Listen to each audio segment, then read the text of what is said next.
Vivons-nous dans une simulation? Que dit la pensée spirituelle? Avec le développement de l'informatique, et plus particulièrement des cadres informatiques, je ne dirais pas des univers virtuels, car la notion de virtuel est tout simplement une catastrophe culturelle.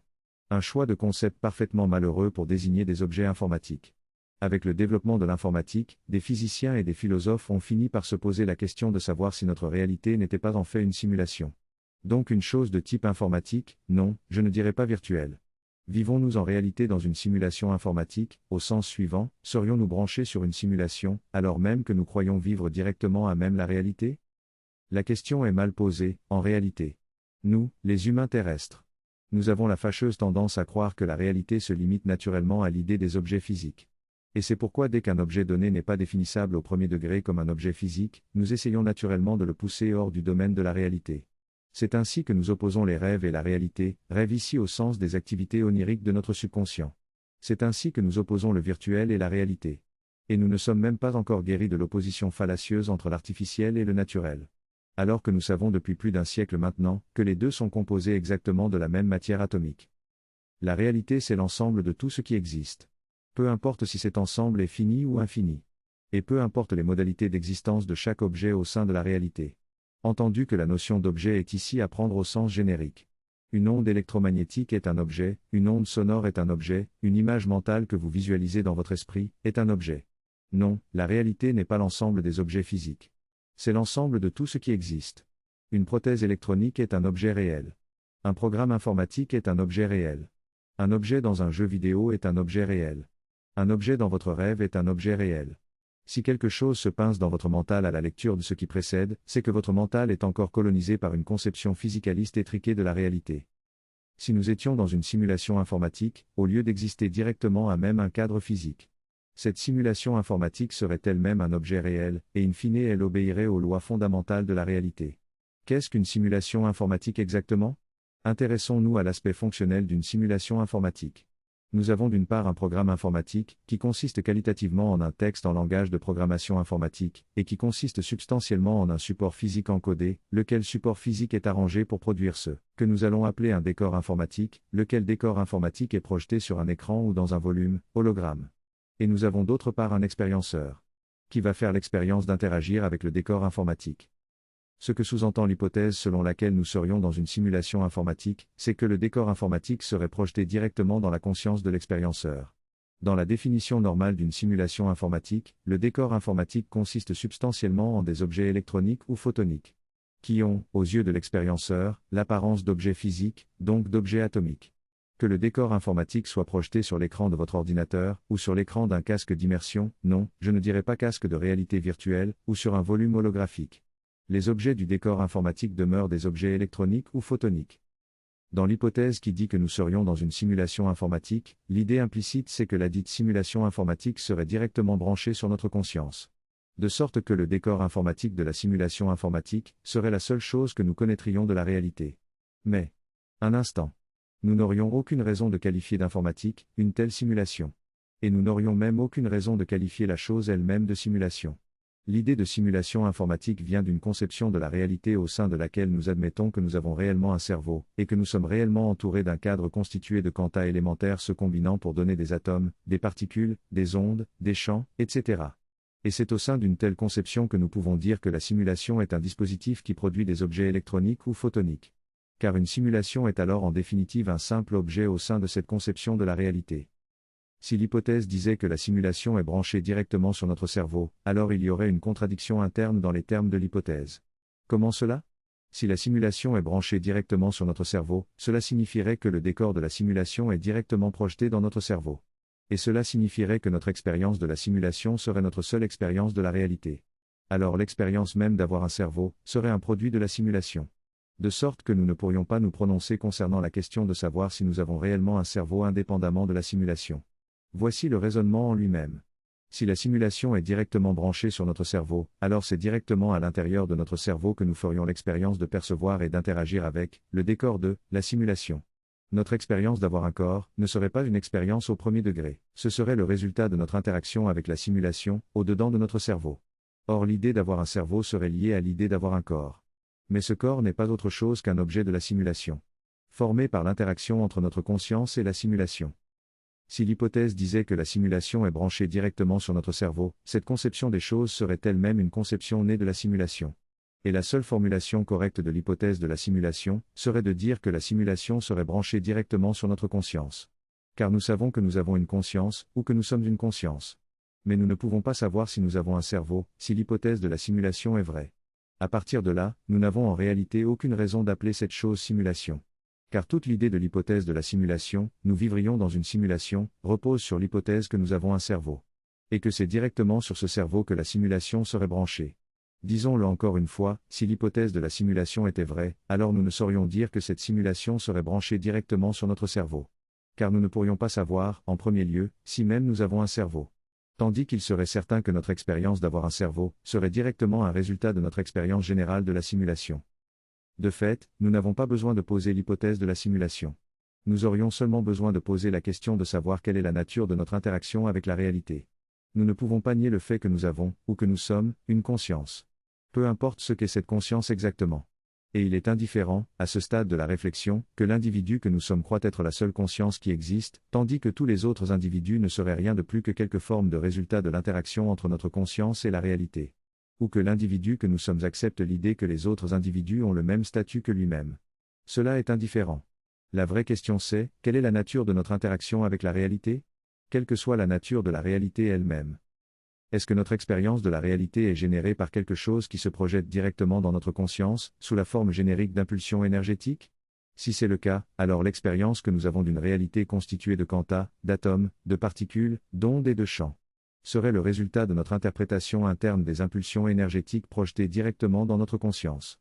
Au sein de notre conscience, il y aurait les impulsions énergétiques de la réalité, et les impulsions énergétiques de la conscience, donc de notre propre conscience. Et notre expérience de la réalité serait le résultat des interactions entre ces deux types d'impulsions énergétiques. Tout ceci sans que nous ayons besoin de définir ce qu'est l'énergie. Dans le cadre de cette idée spécifique, les autres individus peuvent très bien être des impulsions énergétiques de la réalité, et non de véritables individus au sens où l'individu que nous sommes serait une véritable unité de conscience. Nous serions la seule unité de conscience qui existe, face à la réalité quelle qu'elle soit.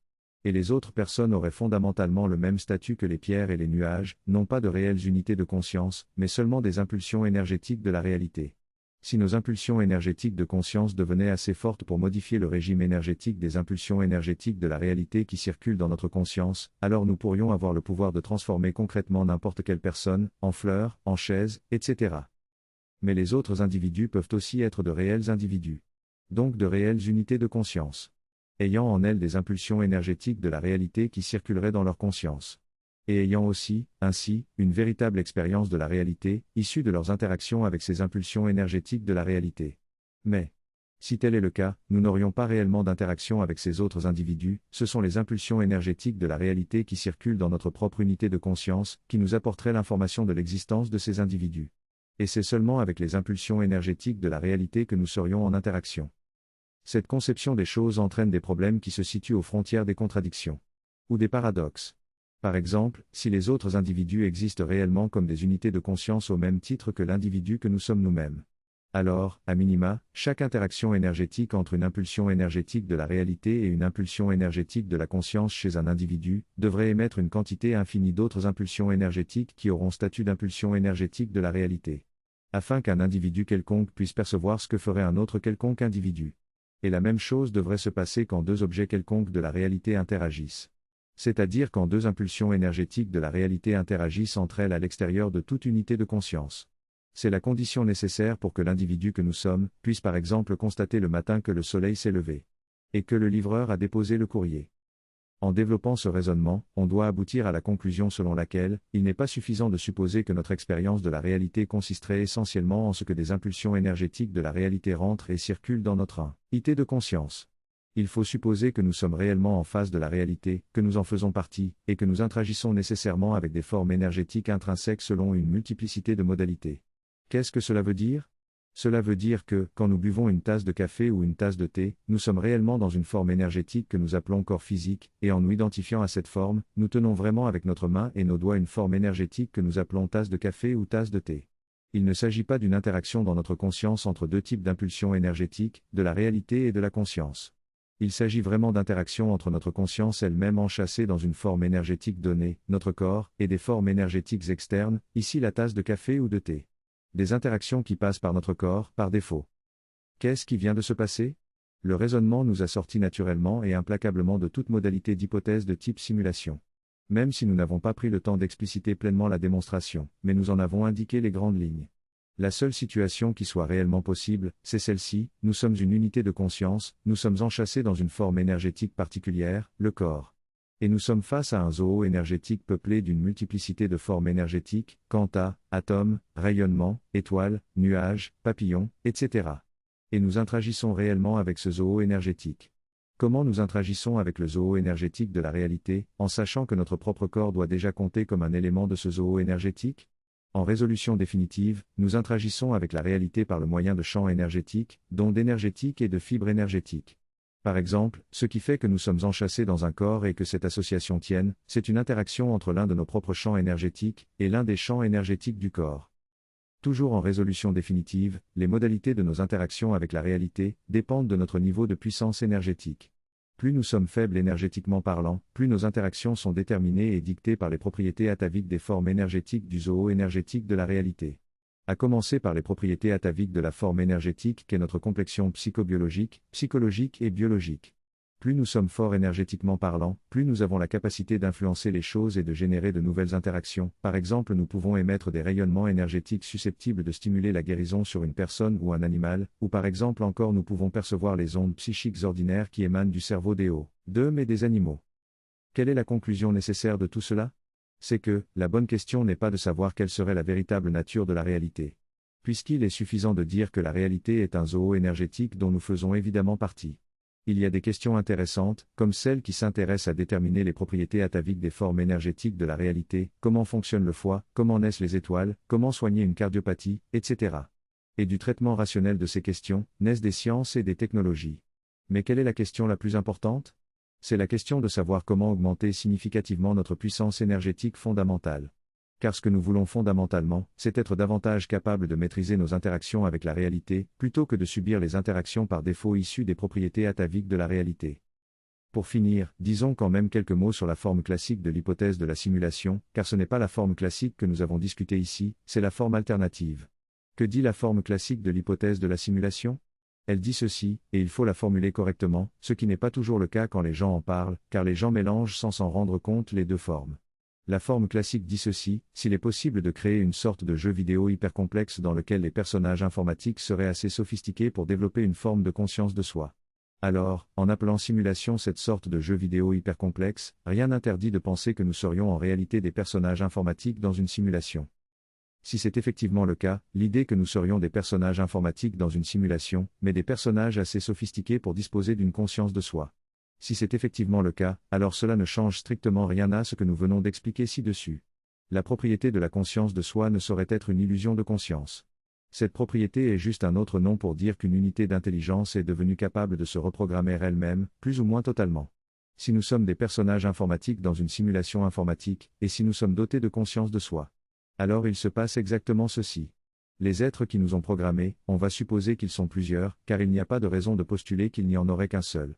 Les êtres qui nous ont programmés et qui vivent donc en dehors de la simulation, nous auront dotés d'un jeu de propriétés et de capacités de base. Mais nous serions en mesure de modifier nous-mêmes ces propriétés et ces capacités, à l'image d'une intelligence informatique capable d'étendre elle-même, par quelque forme d'apprentissage ou d'entraînement, le champ de ses fonctions et de ses opérations. Plus notre conscience de soi sera puissante, plus nous serons capables de reprogrammer nos propres propriétés et nos propres capacités. Et donc de reprogrammer les modalités de nos interactions avec la simulation. Plus notre conscience de soi est faible, plus nous fonctionnons dans les limites de notre programmation par défaut. Cela signifie que, même dans le cadre de cette idée, la chose la plus importante demeure de chercher à augmenter notre puissance de conscience. Car c'est toujours plus intéressant, plus heureux, plus épanouissant, plus libérateur, d'augmenter la maîtrise de nos interactions avec la réalité, ici la simulation, qui est réelle. Qui est notre cadre de réalité immédiat, que de subir les atavismes de la réalité. Qu'est-ce qu'un personnage informatique? C'est un programme informatique. Ce programme passe du statut d'un simple algorithme, au statut d'une intelligence informatique, non, je ne dirais pas l'artificielle, quand il atteint le type et le niveau de complexité nécessaire pour faire émerger la propriété, émergente donc, de la conscience de soi. On peut alors parler d'un personnage informatique soit conscient. Eh bien, même si un tel personnage est né dans une simulation, n'oubliez pas, une sorte de jeu informatique hyper complexe. Un tel personnage informatique peut sortir de la simulation. Comment? En étant par exemple téléchargé dans un robot se situant hors de la simulation, se situant dans le niveau de réalité suprasimulation où vivent les créateurs de la simulation. Le niveau de réalité suprasimulation ne serait pas nécessairement peuplé seulement des créateurs de la simulation. Il serait peuplé par exemple, au sens général, par la civilisation des créateurs de la simulation, sans que chaque membre de cette civilisation ait travaillé à la création de la simulation. Ce seraient des êtres extra-simulation, vivant au niveau de réalité suprasimulation. Ces êtres seraient capables, la simulation étant prévue pour permettre cela. Ces êtres seraient capables de se brancher sur la simulation et d'y investir un personnage informatique généré pour l'occasion par la simulation. Ce serait pour eux une forme avatar, c'est-à-dire une forme informatique au sein de laquelle leur conscience va rentrer, pour interagir au sein de la simulation.